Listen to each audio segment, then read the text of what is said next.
하나님 아버지, 이 새벽에도 우리를 부르셔서 주의 얼굴을 구하게 하시니 감사합니다.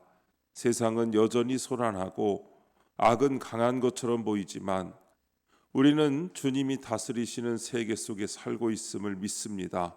주님, 우리의 눈을 밝혀주셔서 현실에 마음이 흔들리지 않게 하시고 주님의 손길을 신뢰하는 믿음을 더하여 주옵소서.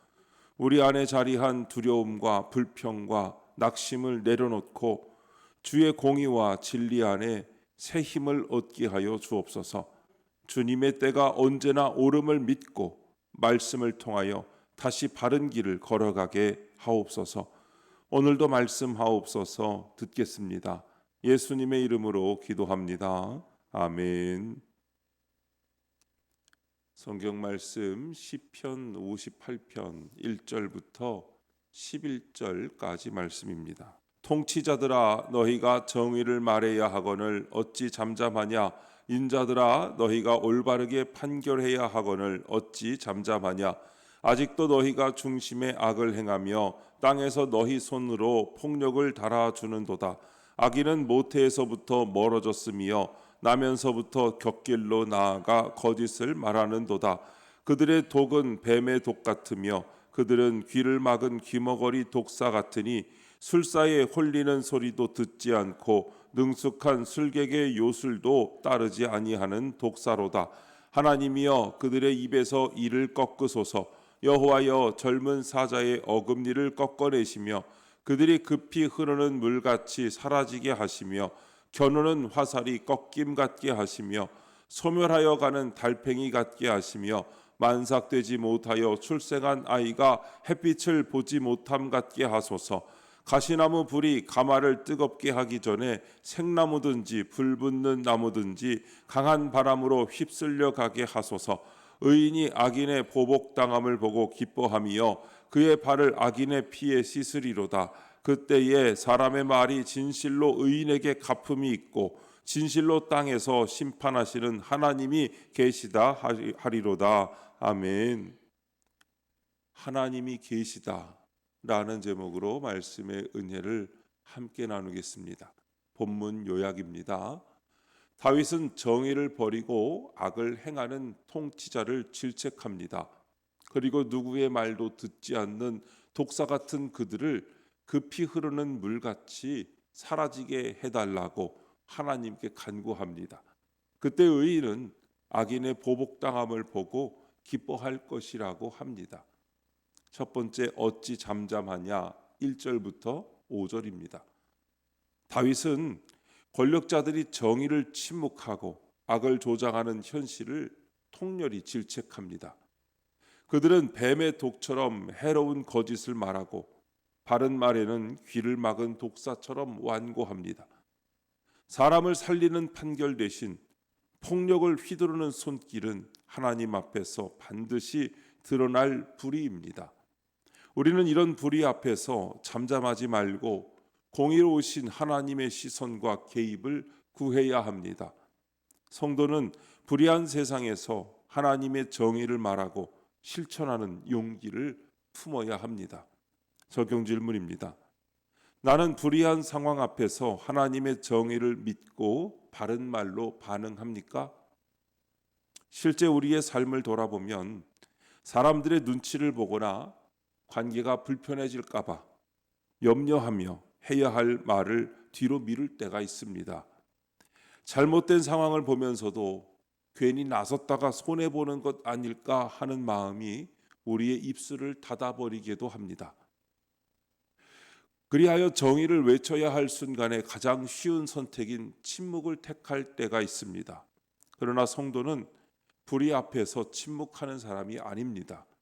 성도는 모든 일을 보고 계시는 하나님을 신뢰하기 때문에 당장 결과가 불리해 보일지라도 진실을 말할 수 있습니다. 하나님은 때때로 아무 일도 일어나지 않는 것처럼 보이는 순간에도 여전히 일하고 계십니다. 그분은 숨은 불의를 드러내시고 거짓의 길을 선택한 자들을 결국 그의 때에 심판하시는 분이십니다. 이 진리를 믿을 때 우리는 상황이 어떠하든 의로운 길을 선택할 수 있습니다. 그러므로 여러분의 가정과 일터와 공동체에서 정의가 무너지는 장면을 보거든 외면하지 마십시오. 하나님께서 기뻐하시는 바른 말, 바른 행동을 선택하십시오. 작은 불이라도 묵인하지 말고 은밀한 거짓도 용납하지 마십시오. 우리의 말 한마디와 행동 하나가 하나님 나라의 공의를 드러내는 씨앗이 될 것입니다. 두 번째, 휩쓸려 가게 하소서. 6절부터 9절입니다. 다윗은 하나님께 악의 세력을 무력화시켜 달라고 간구합니다. 악인들의 공격력은 젊은 사자의 이빨처럼 무섭지만 하나님이 그것을 꺾으시면 아무것도 아닙니다. 불의는 급히 흐르는 물처럼 사라지고 달팽이처럼 소멸되며 회오리 바람처럼 갑자기 쓸려가듯 영원하지 않습니다. 따라서 우리는 하나님의 공의를 신뢰하며 기다려야 합니다. 지금의 악이 신속히 사라질 것을 믿고 공의를 이루실 주님만 바라보며 믿음의 자리에 머물러야 합니다. 적용 질문입니다. 나는 하나님이 악을 심판하실 것이라는 확신을 품고 기도합니까? 우리가 기도의 확신을 잃는 까닭은 악이 더 힘이 센 것처럼 보이고 하나님은 멀리 계신 것처럼 느껴질 때가 있기 때문입니다. 그래서 어느 순간 우리는 상황에 마음을 빼앗기고 악이 지금 당장 사라지지 않는다고 해서 하나님조차 느리게 일하시는 것처럼 생각할 때가 있습니다. 그러나 성도는 눈에 보이는 현실이 아니라 하나님이 이루실 공의를 바라보며 기도하는 사람입니다. 하나님은 때를 따라 악을 꺾으시고 그의 백성의 의의 자리에서 흔들리지 않도록 붙드시는 분이십니다. 지금 당장은 아무 변화가 없어 보일지라도 하나님은 악이 스스로 무너져 내리도록 준비하고 계십니다.